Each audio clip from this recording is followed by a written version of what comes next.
शरण जावे सर्व भावे देवासी तो हा उतरिल पार भवदुस्तर नदीचा बहु आहे करुणावंत अनंत नामजा तो हा उतरिल पार भवदुस्तर नदीचा तुका म्हणे साक्षी आले तरी केले प्रगट तो हा उतरिल पार भवदुस्तर नदीचा विठ्ठल विठ्ठल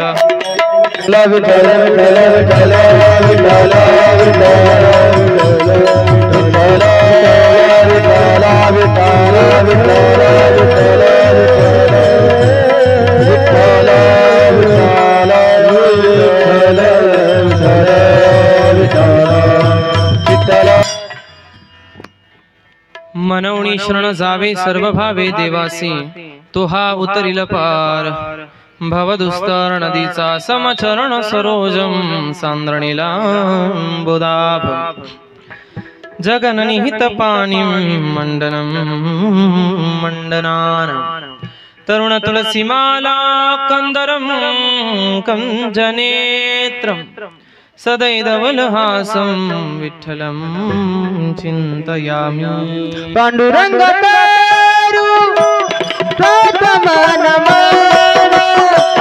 पांडुरंग तारू प्रथमनमन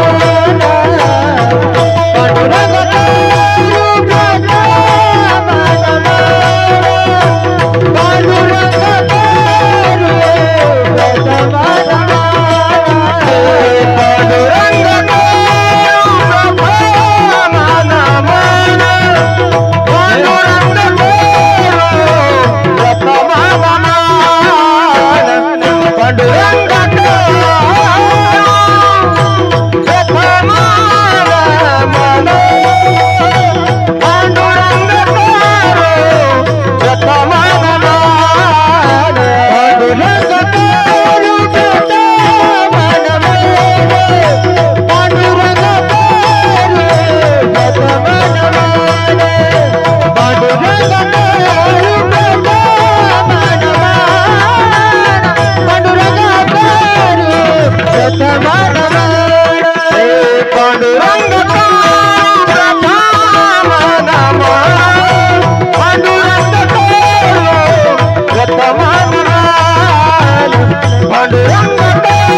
नटवरवपुः कर्णयो कर्णिकारम् बिभ्रद्वासं कनककपिशं वैजयन्ती च माला रन्ध्रान् वेणोरधरसुधया पूरयन् गोपवृन्दे वृन्दारण्यं स्वपदरमणं प्राविशद्गीतकीर्तिः शान्तं शाश्वतप्रमेयनमघं निर्वाणशान्तिप्रदं ब्रह्माशं फणेन्द्रसेव्यमनिशं वेदान्तवेद्यं विभुं रामक्षं जगदीश्वरं सुरगुरुं मायामनुष्यं हरिं वन्देऽहं करुणाकरं रघुवरं भूपालचूडामणिं नान्या स्पृहा रघुपते हृदये स्मदीये सत्यं वदामि च भावान्तखिलान्तरात्मा भक्तिं प्रयश्च रघुपङ्गणिर्भरां मे कामादिदोषरहितं कुरु मानसं च प्रभु के चरणों में सदा सदा पुनि पुनि करूं प्रणाम कहो तुम्हें भूलूं नहीं मेरे प्रियतम श्याम भक्ति भक्त भगवंत गुरु चतुर नाम वपुएक जिनके पद वंदन करूं नाशत विघ्न अनेक प्रथम ही गुरु को शीश नवाओ हरि चरणों में है ध्यान लगाओ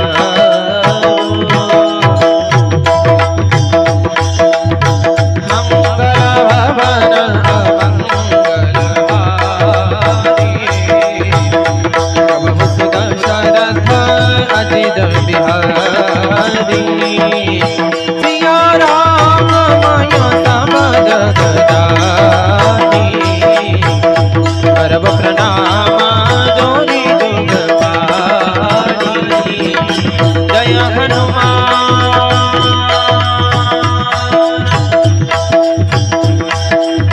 ज्ञान गुण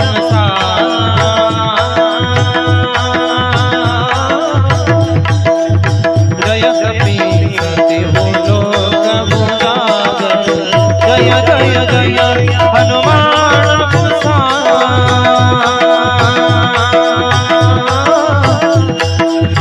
कृपा करो गुरुदेव की नाम राम सिया राम मेरे राम राम सिया राम मेरे राम राम सिया राम मेरे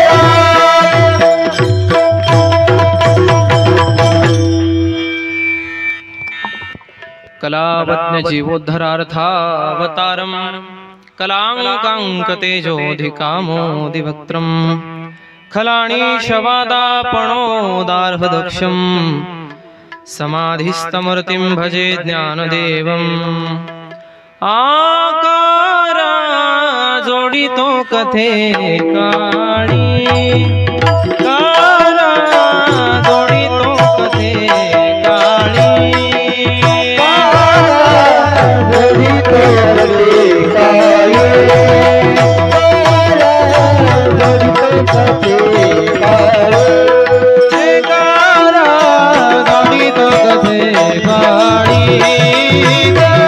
जोड़ी तो कथे काली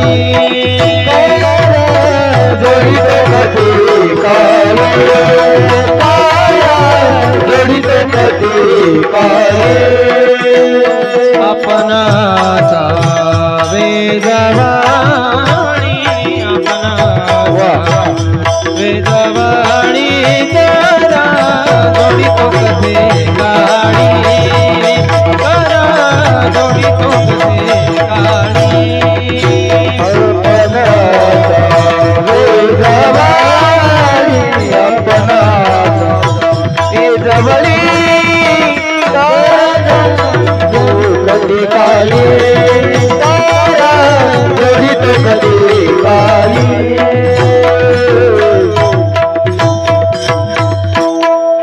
मनवणी मनवणी शरण जावे सर्व भावे देवासी तो हा उतरिल पार भवदुस्तर नदीचा अनंत कोटी ब्रह्मांड नायक असंख्य गुणलेले परमानंद कंद सिंधुमूर्ती भक्तवांछा भक्तवांछित कल्पतरू भक्तवत्सल भक्त शरणागत वत्सल अकारण करुणा वर्णालय भगवान श्री पंढरीश परमात्म्याचे एक निस्सीम आणि लढिवाळ भक्त वैराग्य राग रसिक कलिपावन अवतार जगद्गुरु तुकोबरा यांचा 4 चरणाचा सर्वांच्या परिचयाचा असलेला अभंग उपदेशपर प्रकरणातला असून या अभंगाच्या माध्यमातून जगद्गुरु तुकोबराया भगवत प्राप्तीचा सोपा उपाय सांगून शरणागतीचा उपदेश करतायत। विठ्ठल विठ्ठल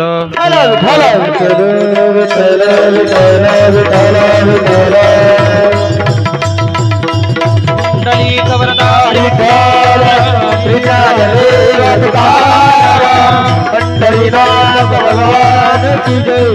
विठ्ठल विठ्ठल विठ्ठल विठ्ठल विठ्ठल विठ्ठल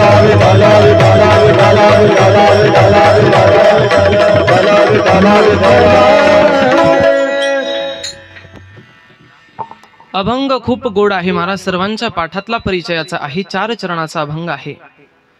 पण या अभंगाचं यथामती चिंतन करण्यापूर्वी अल्पसहा परिहार देणे वक्त्याचं कर्तव्य आहे। या न्यायानं आज या ठिकाणी या नैमित्तिक कार्यक्रमाकरता आपण या ठिकाणी उपलब्ध आहोत, आपल्याला ज्ञात आहे। विठ्ठल विठ्ठल विठ्ठल विठ्ठल विठ्ठल विठ्ठल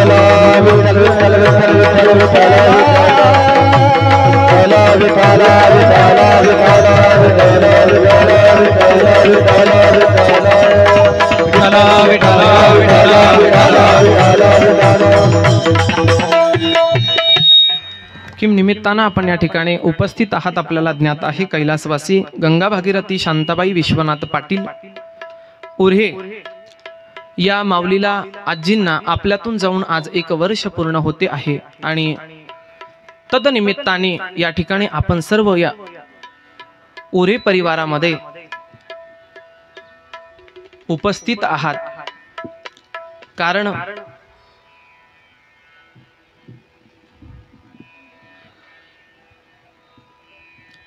या परिवारामध्ये कुटुंबामध्ये अनेक लोक आहेत।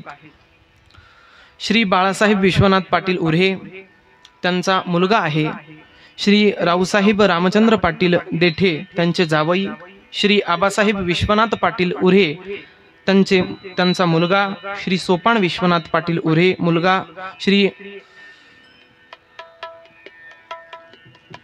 सोपान विश्वनाथ पाटील उर्हे मुलगा, सोपान मुरलीधर पाटील आढाव त्यांचा जावई, सौभाग्यवती मुक्ताबाई सोपान पाटील आढाव त्यांची मुलगी आणि त्यांचा आप्तेष्ट नातेवाईक परिवार। या परिवाराच्या माध्यमातून माझ्याकडे आज ही सेवा आलेली आहे। यथामती आपल्याला या अभंगाच्या माध्यमातून या मातोश्रीच्या चरणी आजच्या या कीर्तनरूपी काहीशा शब्दामधून आजींना आदरांजली द्यायची आहे। विठ्ठल विठ्ठल विठ्ठल विठ्ठल विठ्ठल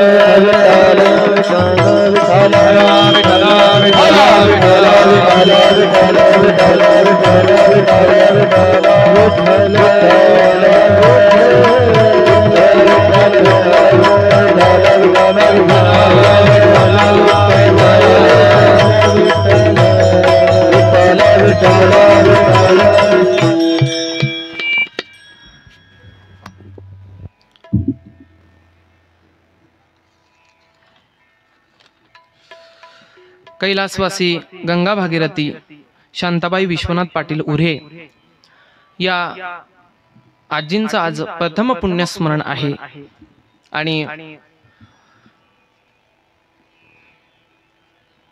त्या कुटुंबाने माझ्याकडे ही सेवा दिलेली आहे।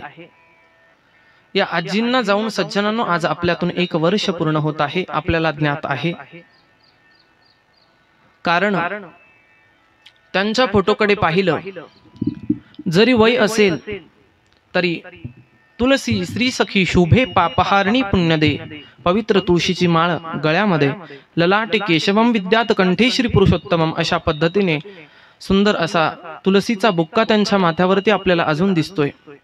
अतिशय वारकरी कुटुंबातलं हे घराणं आणि त्याच तोलामोलाने त्या आजींनी पुढच्या येणाऱ्या पिढीला सुद्धा तेच संस्कार दिले, म्हणून हा कार्यक्रम आहे. विठ्ठल विठ्ठल विठ्ठल विठ्ठल विठ्ठल विठ्ठल विठ्ठल विठ्ठल विठ्ठल.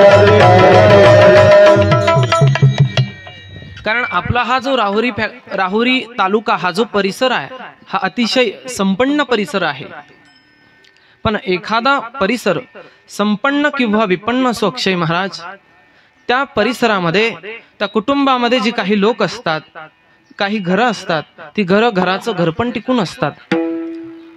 कुटुंबातला एखादा हुतकरू व्यक्ती गेला, एखादी खटपट करणारी व्यक्ती गेली, त्या व्यक्तीचा प्रत्यक्ष अप्रत्यक्ष त्या घरामध्ये त्यांचा काही विचार जरी नसेल, पण ती जर व्यक्ती घरातून गेली ना, तर ती व्यक्ती गेल्याच्या नंतर घरामध्ये फार मोठी पोकळ निर्माण होत असते. आणि त्याच पद्धतीने 1 वर्ष पूर्वी या मातोश्री आपल्यातून निघून गेल्या. अतिशय सोज्वळ स्वभाव आणि खूप मोठं कुटुंब आहे, मला मगाशी भाऊंनी सांगितलं. आणि अशा पद्धतीने आपण या आजींना या कीर्तनाच्या माध्यमातून आदरांजली देणार आहोत. पण मला एक सांगू वाटतं आपल्याला अशी विनंती आहे, पुरुष मंडळीने एका बाजूला बसलं आणि महिला मंडळीने एका बाजूने बसलं तर खूप चांगलं होईल. एवढीच विनंती माझी. पुरुष मंडळी तुम्ही सगळे उठा इकडून. महाराज, अभंग खूप गोड आहे, 4 चरणाचा आहे, तुकोबरायांच्या गाथ्यातील अभंग आहे, उपदेशपर प्रकरणातला अभंग आहे. कारण काही अभंग उपदेशपर आहेत, काही जनाला उपदेश करणारे अभंग आहेत, तर काही स्वतःच्या मनाला उपदेश करणारे अभंग आहेत. पैकी त्यातलाच हा एक जनाला उपदेश करणारा अभंग आज या नैमित्तिक श्राद्ध पुण्यस्मरण या कार्यक्रमाकरता निवडलेला आहे. उपदेशपर प्रकरणातला अभंग आहे. कारण उपदेशाच्या बाबतीत उपदेश कोणाला करावा, मारुती महाराज याचं सुद्धा स्वतंत्र चिंतन आहे. सर्पास दुग्धपान करू नये, ज्यांना आपला उपदेश पटत नाही ना, अशा लोकांना सांगून उपयोग नाही महाराज. मग काय करायचं, विनोद सांगत राहायचे, मग काय. पण अशा पद्धतीने या अभंगातून तुकोबर आहे भगवत प्राप्तीचा सोपा उपाय सांगून शरणागतीचा उपदेश करतायत. विठ्ठल विठ्ठल विठ्ठल विठ्ठल विठ्ठल विठ्ठल विठ्ठल विठ्ठल. अभंगाचं यथामती चिंतन करण्यापूर्वी आपल्या या कीर्तनाला जे साथ देणारी जी मंडळी आहे, एकाहुनी बळी रे, अशा पद्धतीने आपल्याच राहुरी तालुक्याचं हे सगळं वैभव आहे महाराज. त्यामध्ये आमचे परमस्नेही अभिन्न हृदय असणारे अक्षयजी महाराज जुंद्रे असतील. अतिशय महाराजांचा गोड हात आहे, त्यांना धन्यवाद देतो. तदनंतर आमचे दुसरे सन्मित्र आहेत कुबेरजी महाराज जगदने, अतिशय महाराजांचा गोड हात आहे, त्यांना सुद्धा धन्यवाद देतो. इकडे आमचे जिवलग आकाशजी महाराज अनाप असतील, त्यांना धन्यवाद देतो. पुन्हा आम्हाला अतिशय जीवापाड प्रेम करणारे बंधू समवेत बंधूचा बहुमान देणारे आमचे मारुती महाराज कदम असतील, महाराजांचाही अतिशय गोड आवाज आहे आणि अनाप महाराजांनी अतिशय गोड सुरुवातीची चाल वाजवली गायली. आपल्याला धन्यवाद देतो दोघांना. तदनंतर इकडे आपल्या राहुरी तालुक्यातील वांबोरी श्री क्षेत्र वांबोरी या ठिकाणावरून संत सेवाधाम वारकरी गुरुकुल आमचेच असणारे परम आदरणीय सन्मित्र किशोरजी महाराज बडाख यांच्या या गुरुकुलातले विद्यार्थी आहेत. त्यांच्याकरता एकदा टाळ्या वाजवा महाराज. अतिशय गोड विद्यार्थी आहे आणि समर्पक, जसा विषय असेल तशा पद्धतीने टाळ वाजवतात. असे आमचे किशोरजी महाराज बडाख, त्यांचे विद्यार्थी आणि किशोरजी महाराजांचे वडील आदरणीय गडाख महाराज, तेही या ठिकाणी उपस्थित आहे. महाराजांनाही धन्यवाद देतो. तदनंतर त्याच गुरुकुलामध्ये अतिशय सुंदर पद्धतीने ज्यांचं शिक्षण चालू आहे असे आमचे नकुलजी महाराज, अतिशय महाराजांचा गोड स्वभाव आहे आणि त्यांचाही पखवादावरती हात खूप गोड आहे. महाराजांना धन्यवाद देतो. तदनंतर आपली सिस्टीम आहे पांडुरंग खांदे, आदरणीय खांदे भाऊंची, खांदे महाराजांची सिस्टीम आहे. अतिशय गोड सिस्टीम आहे, त्यांना सुद्धा धन्यवाद देतो. इकडे संगमनेर तालुक्यातील या सोशल मीडियाच्या माध्यमातून हा कार्यक्रम प्रसारित होतो आहे ते आमचे संगमनेरचे दीपक भाऊ कोल्हे, भगवंत कीर्तन यूट्यूब चॅनल, ते सुद्धा या ठिकाणी उपस्थित आहे.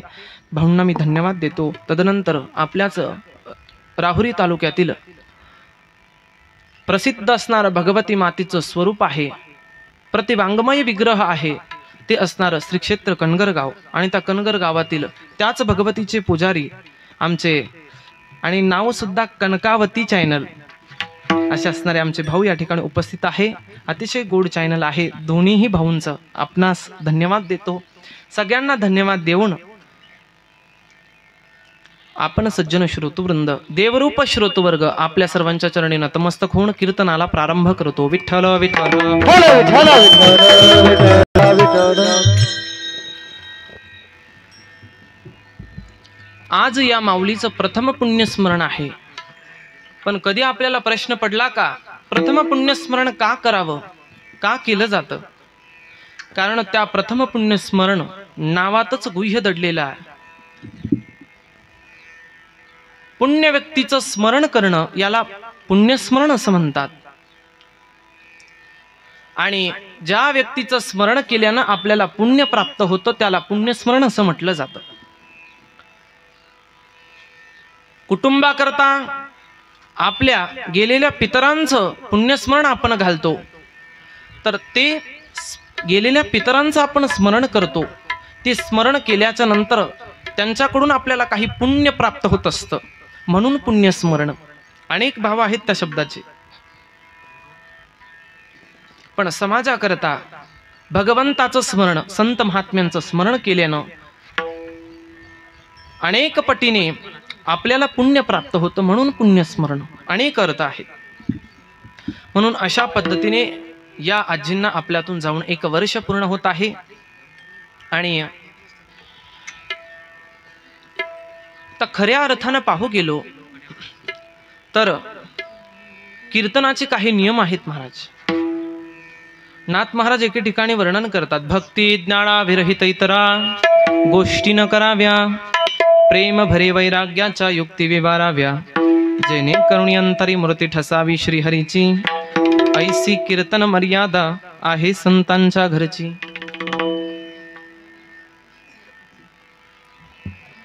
भगवंताचं चरित्र, देव, देश, धर्म याच्या व्यतिरिक्त कीर्तनात काहीच नको आहे, अशी मर्यादा नाथ बाबांनी सांगून ठेवली.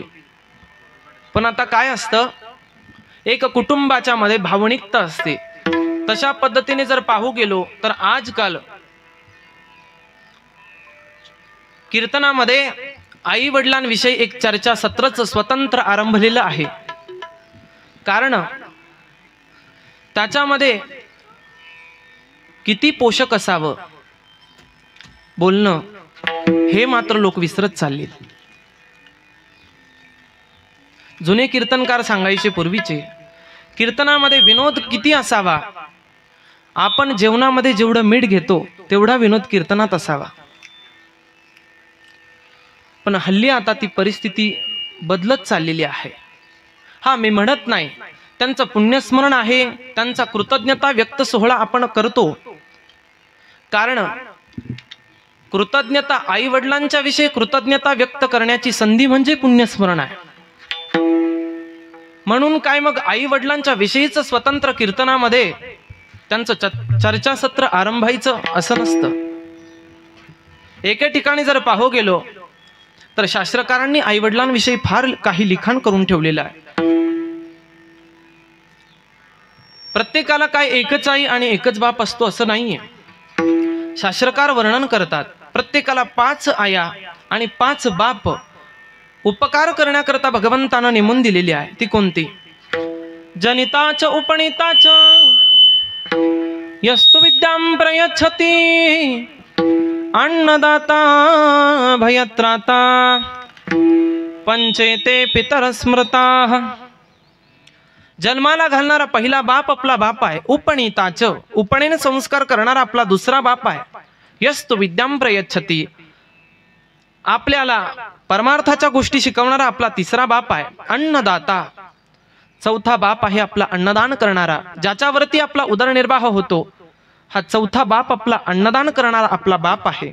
भयत्राता, जो बाप आपल्याला, जो व्यक्ती आपल्याला भयापासून मुक्त करतो, तो पाचवा भयापासून मुक्त करणारा आपला बाप आहे.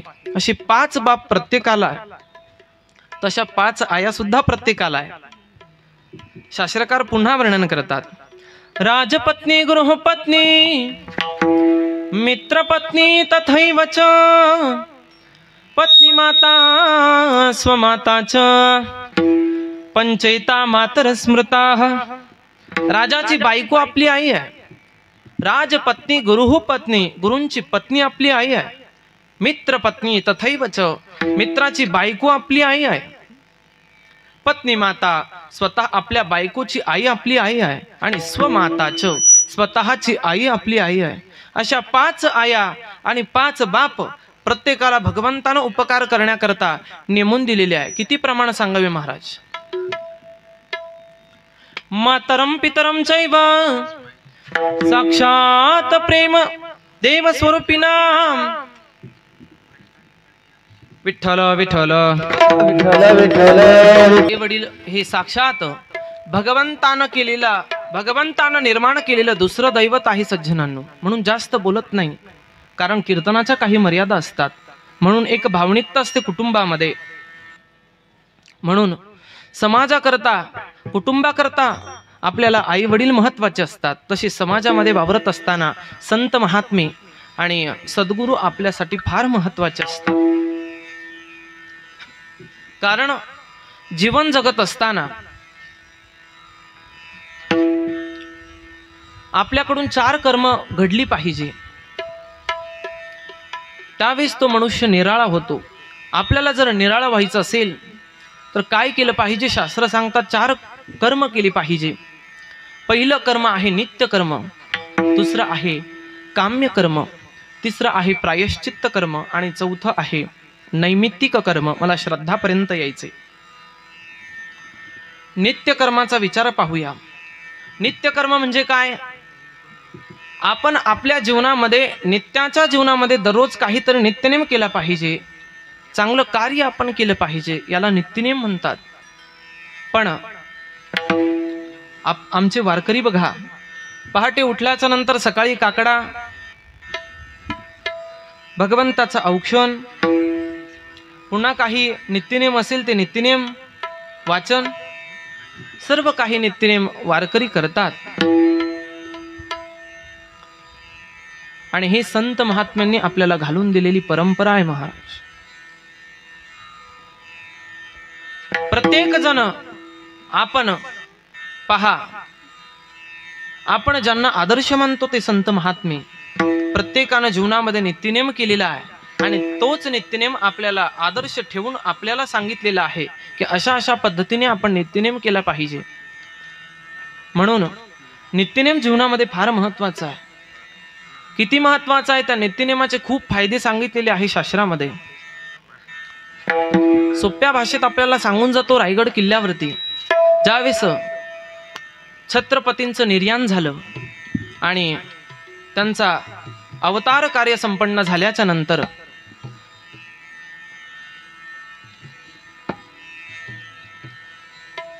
त्यांच्या पत्नी होत्या, त्यांचं नाव पुतळाबाई.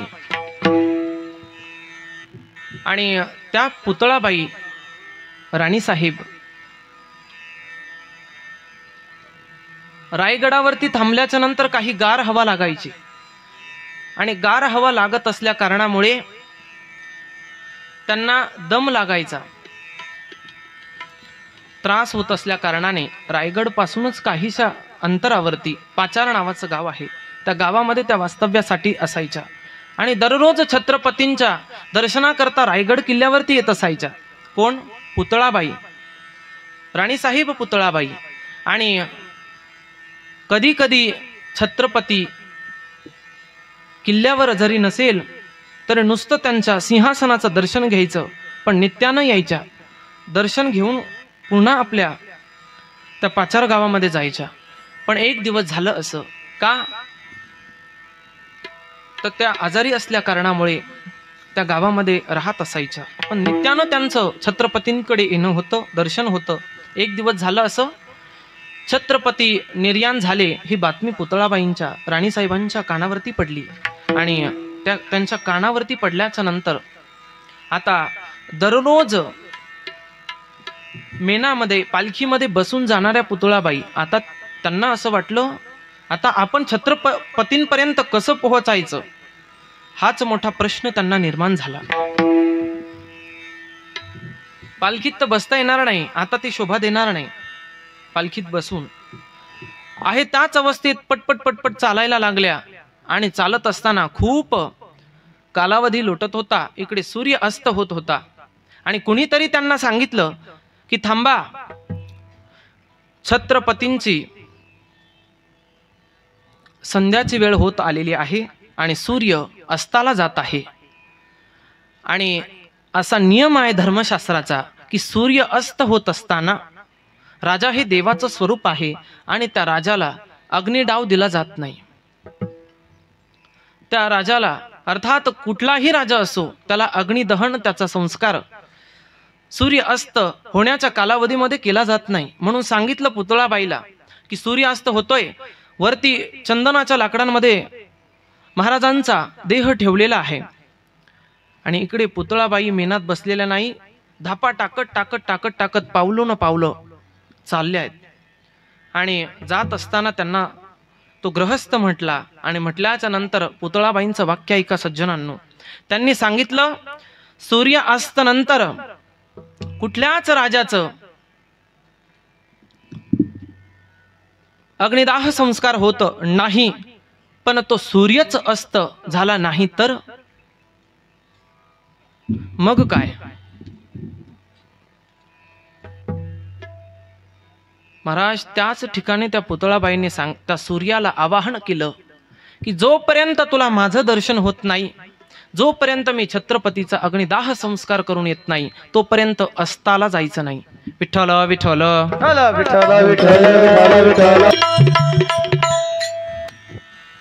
आणि हे लिहून ठेवलेलं आहे महाराज, हे पुरावे आहेत.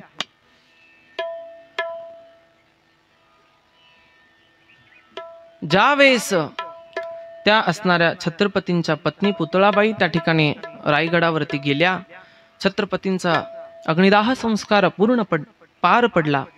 आणि त्याच ठिकाणी सांगितलेल्या सूर्याला सांगितलं होतं अजिबात अस्त व्हायचं नाही, मावळायचं नाही. तसाच होता महाराज तो सूर्य.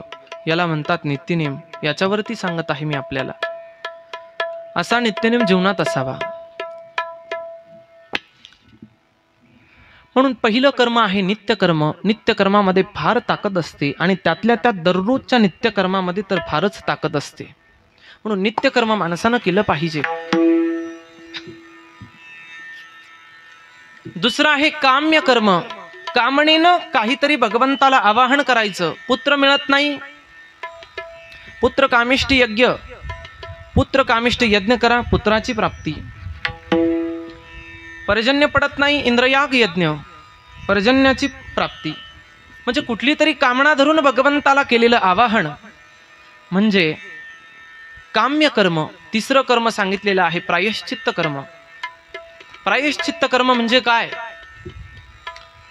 आपल्या नित्याच्या जीवनामध्ये आपण एखाद्याला विनाकारण दुखावलेलं असेल तर त्याचं प्रायश्चित्त घेणं, पश्चाताप करणं, प्रायश्चित्त घेणं म्हणजे त्याला प्रायश्चित्त कर्म असं म्हटलेलं आहे.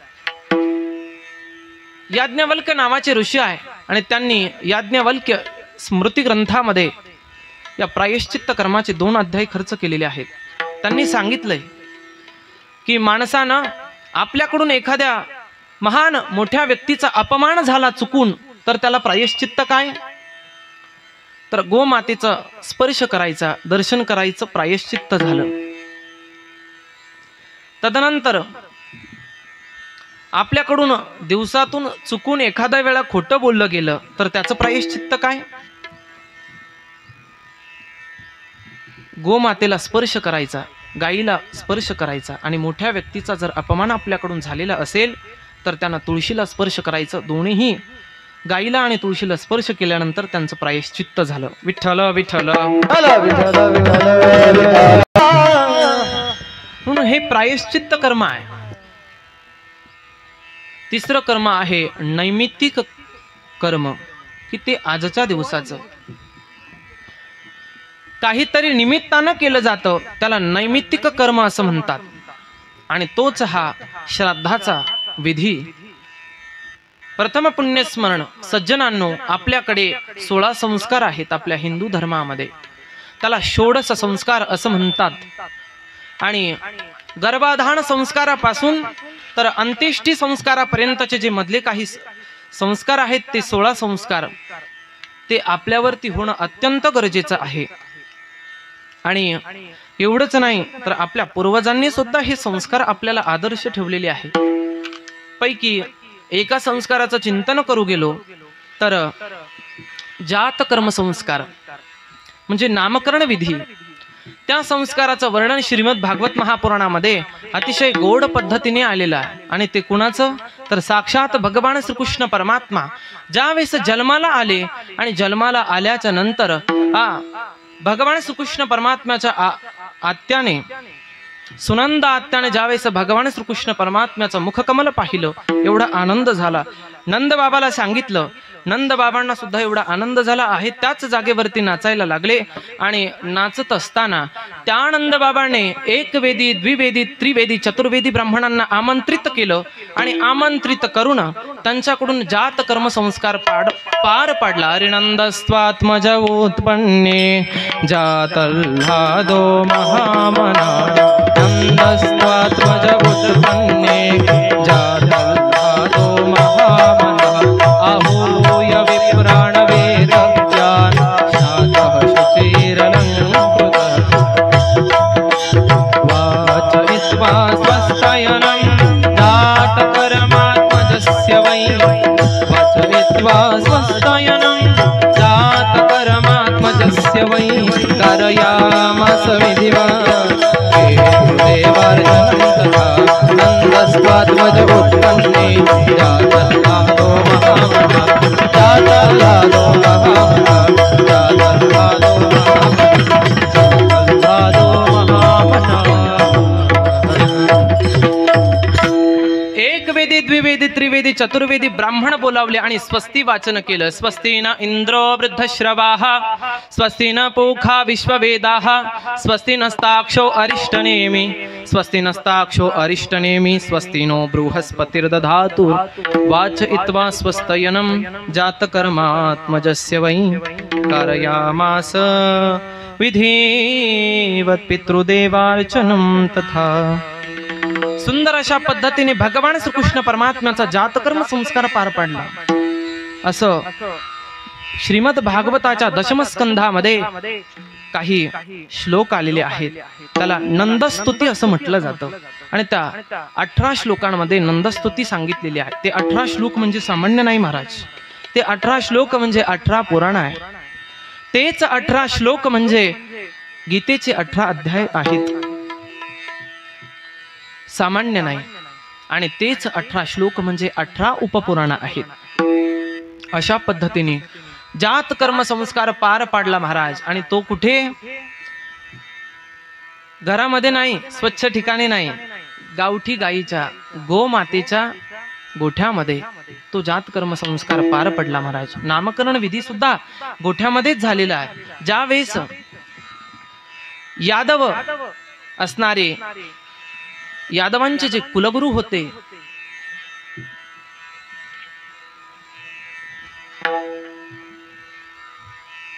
त्या यादवांच्या कुलगुरूंनी भगवान श्रीकृष्ण परमात्म्याचे ही सगळी 16च्या 16 संस्कार त्या ठिकाणी विधिवत पूर्ण केलेले आहेत. त्या गायीच्या गोठ्यामध्येच का? कारण भगवान विप्रधेनुसुर संतहित लीन मनुज अवतार. तुलसीदासजी महाराज रामायणामध्ये वर्णन करतात. भगवंताचा अवतारच त्याच्याकरता झालेला आहे. काय? गायींचं रक्षण, भक्तांचं गायींचं रक्षण, दुष्टांचा संहार आणि धर्माचं रक्षण. अशा पद्धतीने त्या भगवंताचा अवतार झालेला आहे. म्हणून यशोदा मैयाने भगवान श्रीकृष्ण परमात्म्याला त्या गोठ्यामध्ये घेऊन गेले आणि सुंदर अशा पद्धतीने नामकरण विधी जातकर्म संस्कार त्या ठिकाणी गोठ्यामध्ये पार पडला महाराज. आता त्याचे खूप भाव भागवतामध्ये आहेत. गाय इतकी सामान्य नाही महाराज. साक्षात गोलोकामधून भगवान श्रीकृष्ण परमात्म्यानं असणारं वृंदावन आहे. श्री क्षेत्र उत्तर प्रदेश या ठिकाणी असणारं वृंदावन, त्या वृंदावनाचं प्रादुर्भावच गोलोकामधून झालेला आहे. असा नियम आहे, असा वर्णन आहे की ब्रह्मदेवाच्या या संपूर्ण सृष्टीमध्ये वृंदावनाचं नाव नाही. कारण वृंदावन स्वतंत्र राधाराणी करता भगवंतानं साक्षात गोलोकामधून खाली आणलेलं आहे. वृंदावनातली जी यमुना नदी आहे ती यमुना नदी, वृंदावनातली जी गोपबाल आहे ते गोपबाल, गोपी, गायी आणि तिथले असणारे तो गोवर्धन पर्वत, हे संपूर्ण राधाराणीच्या राधा राणीला सुख प्राप्त व्हावं याच्याकरता गोलोकामधून त्याचा प्रादुर्भाव भगवान श्रीकृष्ण परमात्म्यानं या पृथ्वीवरती केला. याचं वर्णन भगवान श्री ब्रह्मदेवाने अनेक सृष्टीमध्ये अनेक पॉइंट निर्माण केले, पण वृंदावनाचं त्याच्यात नाव नाही. आणि हे भागवतात अतिशय गुह्य पद्धतीने, इंग्लिशमध्ये आपण त्याला प्रोटोकॉल म्हणतो, तो प्रोटोकॉल श्री शुकदेवजींनी त्याच्यात वर्णन केलेलं आहे. आणि हे संपूर्ण वर्णन मूळ भागवतामध्ये सुद्धा आहे. आणि ती गाय पवित्र असणारी गोलोक धामामधून आलेलं ते असणाऱ्या त्या संपूर्ण गायी, त्या गायी त्यांनी आतमध्ये त्या गोठ्यामध्ये सुंदर अशा पद्धतीने जातकर्म संस्कार चालू झाला. आणि एवढंच नाही तर भगवान श्रीकृष्ण परमात्म्याला किती प्रिय आहे महाराज गाय. शृंगमूले स्थितो ब्रह्मा, शृंगमध्ये तु केशव, शृंगाग्रे वसते शंकरः, त्रयो देवा प्रतिष्ठितः, गोमये वसते लक्ष्मी, गोमूत्रे च धन्वन्तरिः.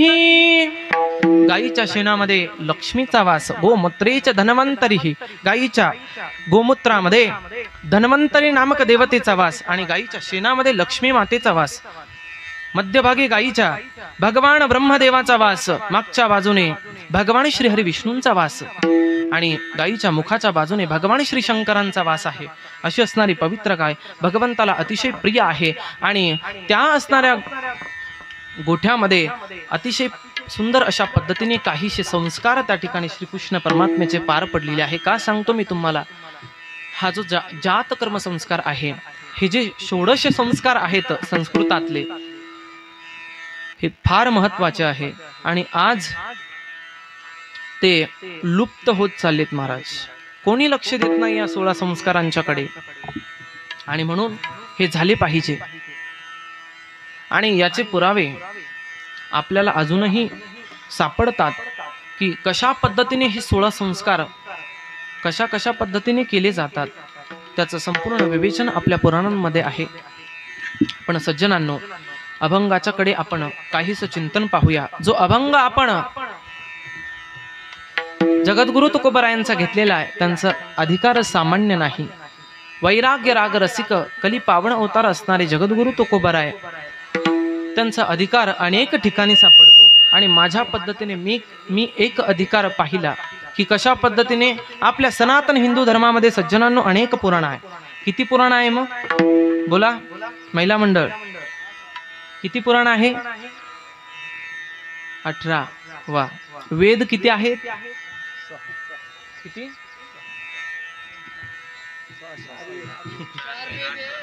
वा. 4 वेद, 18 पुराणे.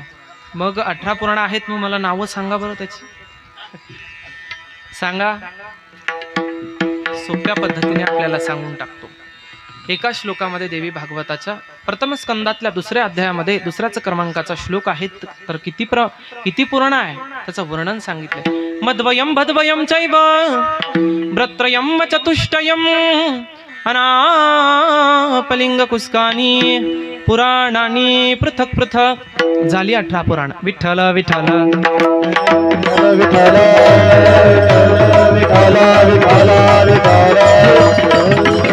महाराज, तुम्ही म्हणाल ही कशी 18 पुराण झाली आम्हाला काहीच कळालं नाही. संक्षिप्त रूपात सांगा. मद्वयम भद्वयम चैव. म शब्दापासून 2 पुराण आहे. मत्स्य पुराण, मार्कंडेय पुराण. भद्वयम चैव भ शब्दापासून पुन्हा 2 पुराण. भविष्य पुराण, भागवत पुराण. ब्रत्रयम ब्र शब्दापासून 3 पुराण आहे. ब्रह्मपुराण, ब्रह्मांड पुराण, ब्रह्मवैवर्त पुराण. व चतुष्टयम व शब्दापासून 4 पुराण आहे. वायू पुराण, वामन पुराण, वाराह पुराण, विष्णू पुराण. अनापलिंग कुस्कानी. अ पासून अग्नि पुराण. न पासून नारद पुराण. ली पासून लिंग पुराण. कु पासून कूर्म पुराण. ग पासून गरुड पुराण. स्कानी स्कंद पुराण. पुराणानी पृथक पृथक. विठ्ठल विठ्ठल विठ्ठल विठ्ठल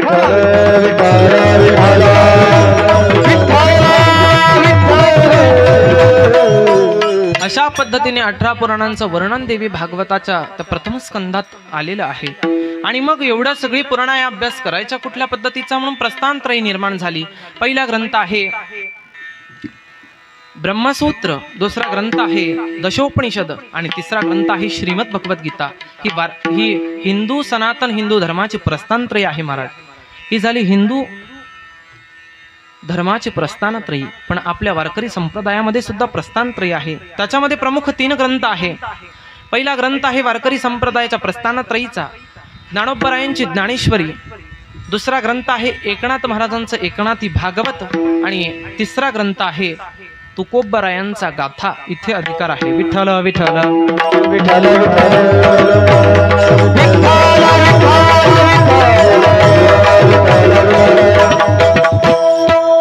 असा अधिकार तुकोबरायांचा आहे. आणि या अभंगातून तुकोबराय आपल्याला उपदेश करत आहेत. कारण आपण या मानवी जीवनाचं परिशीलन केलं, परीक्षण केलं तर मानवी जीवनाची खरी सार्थकता आणि सफलता कशात असेल तर ती फक्त आणि फक्त भगवत प्राप्तीतच आहे. भगवत प्राप्तीशिवाय या मानवी देहाचा काहीच उपयोग नाही. कारण शास्त्रकार गोडगोड दृष्टांत देतात. जगात 3 गोष्टी दुर्लभ आहे. कोणत्या गोष्टी? दुर्लभम त्रयमयमैत देवानुग्रह हेतुकम मनुष्यत्वम मुमुक्षत्वम महापुरुष संश्रयाः. जगात 3 गोष्टी दुर्लभ आहे. पहिली गोष्ट कोणती? मनुष्य देह मिळणं फार दुर्लभ आहे. दुसरी गोष्ट मुमुक्षता मिळणं फार दुर्लभ आहे. आणि तिसरी गोष्ट संत महात्म्यांची संगती आणि त्यांची भेट होणं फार दुर्लभ आहे. पण पहिल्या पदाचा विचार करा. मनुष्य देह किती दुर्लभ, किती दुर्लभ. नाथ महाराजच वर्णन करतात. नरदेह दुर्लभ ताणारे तुम्ही वासुदेव वासुदेव म्हणा. नरदेह दुर्लभ ताणारे तुम्ही वासुदेव वासुदेव म्हणा. वर्षाची देणारे तुम्ही वासुदेव वासुदेव म्हणा. वर्षाची देणारे तुम्ही वासुदेव वासुदेव म्हणा. रामाचे दुःख यातणारे तुम्ही वासुदेव वासुदेव म्हणा. तुम्ही वासुदेव वासुदेव म्हणा. तुम्ही आठवा मधुसूदन वासुदेव वासुदेव म्हणा. तुम्ही वासुदेव वासुदेव म्हणा. वासुदेव वासुदेव म्हणा. तुम्ही वासुदेव वासुदेव म्हणा. वासुदेव वासुदेव म्हणा. तुम्ही वासुदेव वासुदेव म्हणा. वासुदेव वासुदेव म्हणा. तुम्ही वासुदेव वासुदेव म्हणा. वासुदेव वासुदेव म्हणा. तुम्ही वासुदेव वासुदेव म्हणा. वासुदेव वासुदेव म्हणा. तुम्ही वासुदेव वासुदेव म्हणा.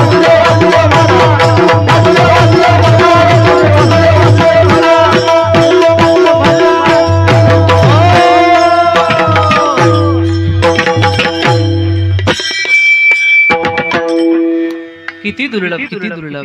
नरदेह दुर्लभ जाना शतवर्षाची गणना. त्यामध्ये दुःख यातना. टांग वासुदेव वासुदेव म्हणा. तुम्ही आठवा मधुसूदना. मला लागते हा. एक वेळचं पाणी गुण नसेल तरी चालतं पण थाप लागते. विठ्ठल विठ्ठल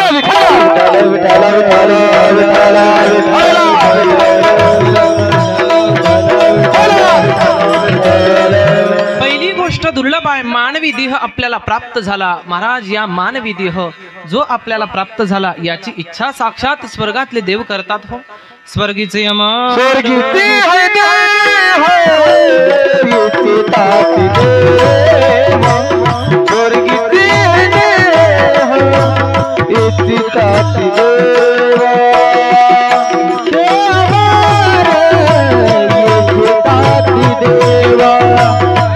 स्वर्गीचे अमर इच्छिताती देवा मृत्यू लोकी व्हावा जन्मावा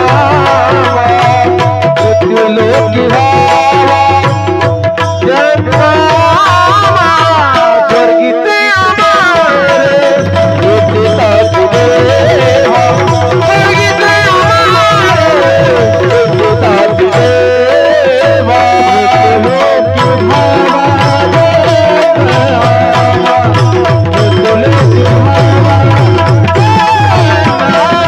स्वर्गीचे अमर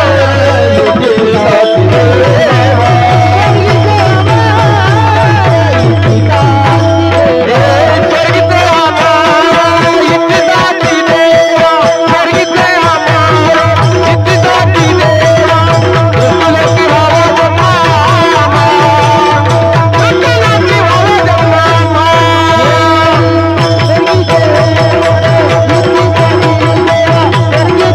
अमर इच्छिताती देवा मृत्यू लोकी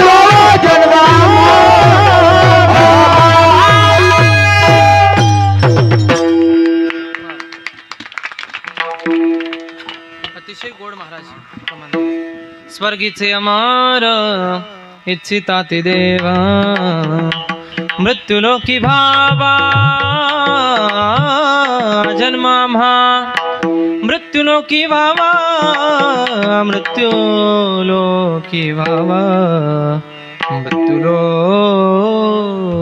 भावा जन्म आम्हा. या देहाची इच्छा देव करतात का हो, पण या मृत्यूलोकामध्ये जे हा जो मनुष्य लोक आहे, या मृत्यूलोकामध्ये आपण या मृत्यूलोकात जन्माला येतो. या मृत्यूलोकातल्या देहाची इच्छा देव करतात, पण का हो, कधी आपल्याला प्रश्न पडला की या मृत्यूलोकाला मृत्यूलोकच नाव का प्राप्त झालं असावं?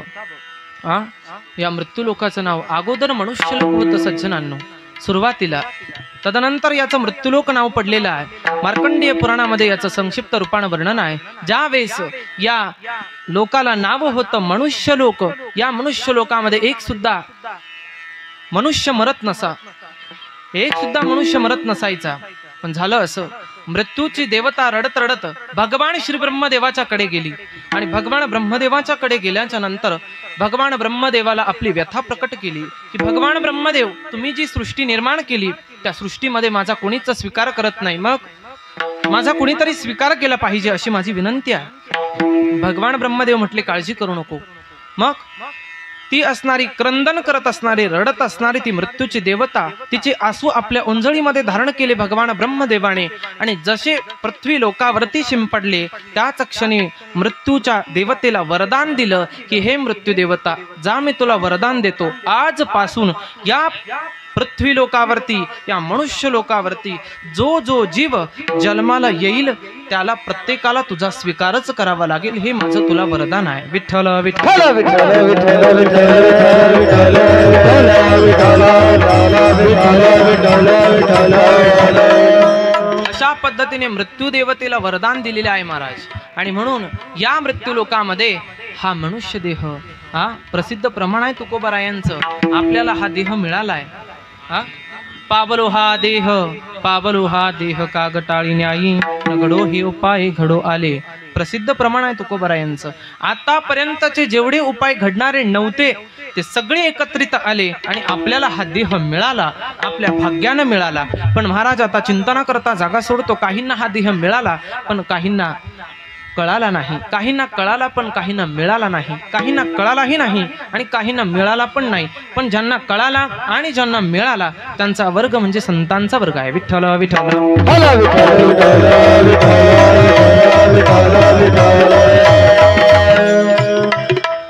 मानवी जीवनामध्ये आल्याच्या नंतर जी गोष्ट आपल्याला प्राप्त करायची आहे ती गोष्ट आपण प्राप्त केली पाहिजे, तरच जीवनाची सार्थकता ठरू शकते. अन्यथा जीवनाची निरर्थकता ठरल्याशिवाय राहणार नाही महाराज. पण माणूस काय करतो, या मृत्यूलोकामध्ये जन्माला आल्याच्या नंतर आहे त्याच्यामध्ये समाधान नाही, नाही त्याच्या पाठीमागे पळायचं, ही आपली सवय आहे. आणि आपण आपल्याला आयुष्य किती आहे महाराज, 100 वर्षाचं आयुष्य आपल्याला भगवंताने दिलेलं आहे. पण माणूस काय करतो? माणसाला सर्वात मोठी भीती आहे मरणाची. कारण आचार्य भर्तृहरी त्यांच्या वैराग्य शतक नामक ग्रंथामध्ये वर्णन करतात की प्रत्येक मनुष्य जीवनामध्ये जगामध्ये हा प्रत्येक गोष्टीला भीतोच. कोणत्या कोणत्या गोष्टीला कोणता कोणता मनुष्य भीतो बघा. आता आपण त्या यादीत बसतो का बघा. भोगे रोग भयम, कुलच्युती भयम, वित्तेंद्र पलाद भयम, माने दैन्य भयम, गुणे खलु भयम, रूपे जरया भयम, शास्त्री वाद भयम, बले रिपु भयम, सर्व पदे भयानिमित्तम एक विष्णु पद निर्भयम. विठ्ठल विठ्ठल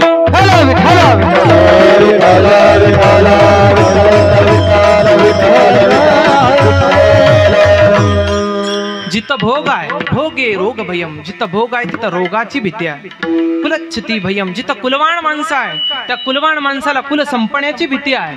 बले रिपु भयम, जो बलवान व्यक्ती आहे त्याला त्याच्याही पेक्षा अधिक मोठ्या बलवानाची भीती आहे. शास्त्री वाद भयम, जिथं शास्त्र आहे तिथे वादाची भीती आहे. मारुती महाराज अनेक लोक भेटतात आणि कुठले ना कुठले प्रश्न विचारतात महाराज, पण खऱ्या अर्थानं त्यांना बुद्धिवादी लोक म्हटलं जातं. हा शास्त्रावरती प्रश्न करतात पण त्यांना कळत नाही. आणि खरा विद्वान माणसाचं लक्षण असं आहे की तो खरा परमार्थ करणारा माणूस कशाच पद्धतीचे असे कुठलेच प्रश्न विचारत नाही महाराज. हा एकानं मला विचारलं, महाराज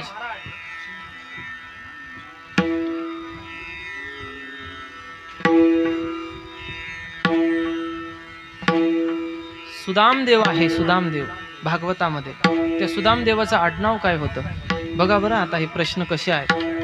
सुदामदेवाचं आडनाव काय? अहो त्या प्रश्नांना काही तुमच्या चला विठ्ठल विठ्ठल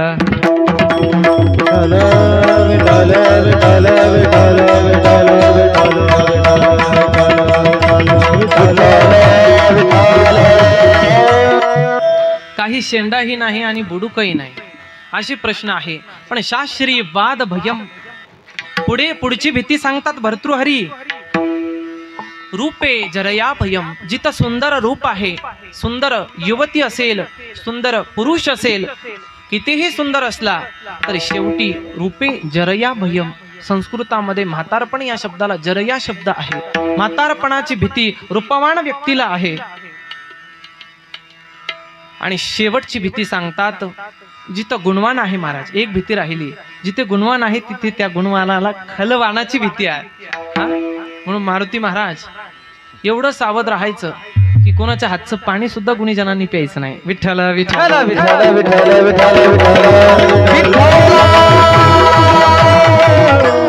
कारण कोण त्या पाण्यात काय घालू शकता आपल्या आवाजाकरता महाराज आहे की नाही. पण सावध राहिलं पाहिजे. गुणे खलु भयम, जिथं गुणवान व्यक्ती आहे त्या गुणवानाला खलवानाची भीती आहे.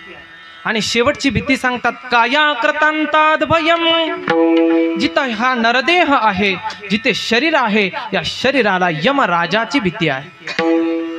म्हणून प्रत्येक माणूस कशा गोष्टीला भीतोच. असा कुठलाच व्यक्ती नसेल का तो कशालाच भीत नाही. मला दाखवून द्या. म्हणून भर्तृहरींनी ही भीतीची यादीच दिलेली आहे वैराग्य शतकामध्ये. आणि त्याच्याही वरचं सर्वात मोठं पद आहे सर्व पदे भयानिमित्तम एक विष्णू पद निर्भयम. एक पद आहे त्याला निर्भय पद म्हटलेलं आहे आणि ते पद म्हणजे भगवान श्री हरी विष्णूंचं पद आहे. या पदाला भीती नाही. बाकीची सगळी जी पदं आहेत त्या प्रत्येक पदाच्या पाठीमागे कुठे ना कुठे भीती आहे. विठ्ठल विठ्ठल